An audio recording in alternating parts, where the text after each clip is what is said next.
Okay, David, that was an outstanding presentation, and by the amount of feedback we got in the chat and the rich and conversation that we had across the region, it was obviously well received. Just for the audience who could not be here, we just wanted to ask you a few questions.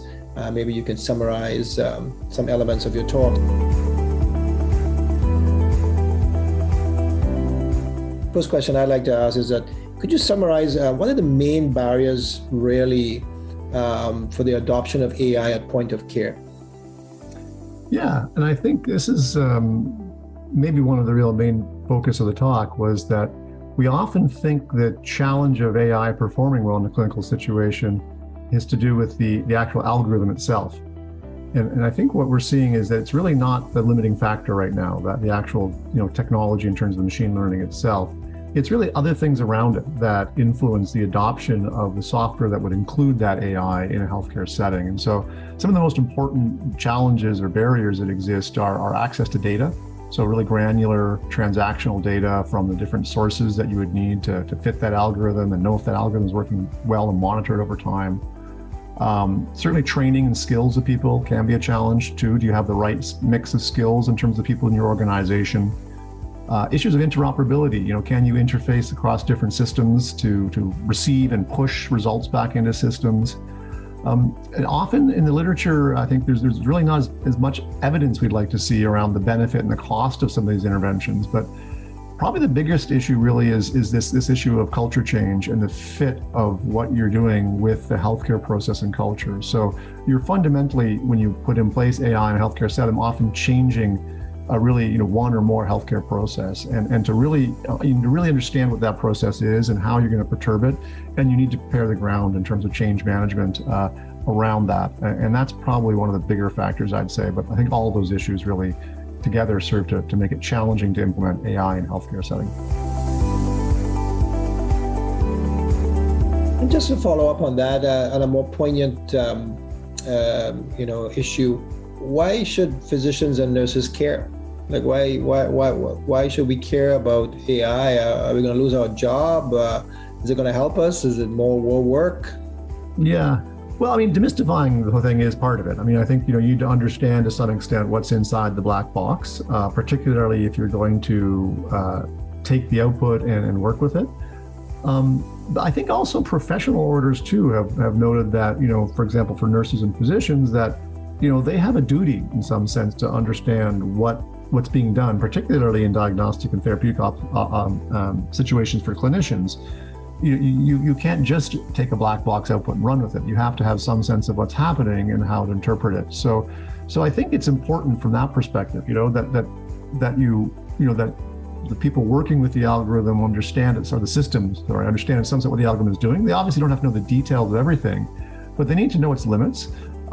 It's an important tool in your toolbox, if you will, is one way of looking at it. So I think it's important for, and it's not just physicians and nurses. I think all people in the healthcare sector that interact with these kinds of systems need to have some understanding of how they work at some level and what their limits are.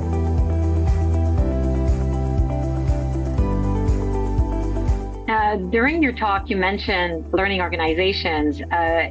Could you elaborate on that? So from your experience in the projects that you've done, can you elaborate on how AI can facilitate the adoption of learning health systems or learning health networks? Yeah, sure. I guess in two ways, really. If you think of a learning health system cycle where you've got, these kind of, I think of this, the classic diagram where you've got the three components. You're kind of collecting data from performance or practice. You're then trying to take that data and translate it into knowledge. Then you're trying to take that knowledge and sort of push it back into the system to change performance or practice, right?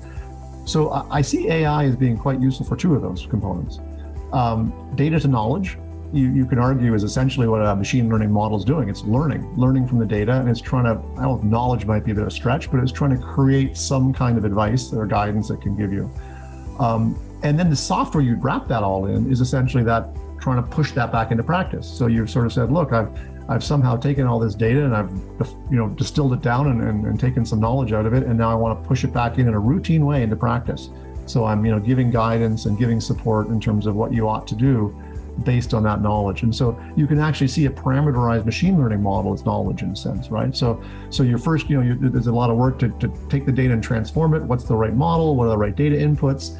And, and I should point out that is very much, just as a learning health system describes, is a team process. It's not like you give all your data to a software engineer and they come back with a solution. You need clinicians in the loop there to help them understand how that works and what's working.